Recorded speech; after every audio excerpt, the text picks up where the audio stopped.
Hello everyone, again welcome back to another mini blog. হুট করে ভাবলাম চলো গণেশ ঠাকুর দেখে আসি, আর যা ভাবি তাই করি। সো সেই হিসেবে তাড়াতাড়ি করে রেডি হয়ে বেরিয়ে পড়লাম ঠাকুর দেখতে যাওয়ার জন্য। কয়েকটা ঠাকুরই হয়েছিল আমার বাড়ির এখানে। সো সে করে ঠাকুর দেখে আর একটু মেলা ঘুরে আমরা চলে এসেছিলাম, বেশি ঘুরিনি।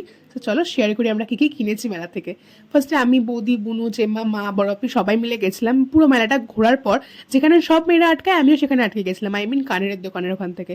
ভাইরে ভাই, আর ইচ্ছাই করে নয় কানের দোকান থেকে আমরা বাড়ি ফিরি, মা সামথিং অন্য মেলা ঘুরি, অন্য কোনো দোকানে যাই।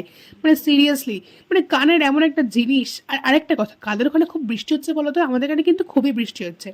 দেন আমরা মেলা টেলা ঘুরে, সারা মেলা ঘুরে আমি কি খেলাম জানো?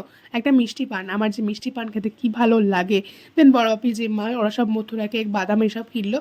আর বুনু আর বৌদিও অনেক কিছু কিনেছে, সেগুলো পরে না হয় দেখাবো কোনো ভিডিওতে। দেন আমরা কয়েকটা ঠাকুর আরও দেখে নিলাম, মোট 3টে ঠাকুর দেখেছি। তো তারপরে বাড়ি চলে এসেছি। দেখা হচ্ছে নেক্সট মিনি ব্লগে। Bye bye. আর চ্যানেলটাকে সাবস্ক্রাইব করতে ভুলো না কিন্তু।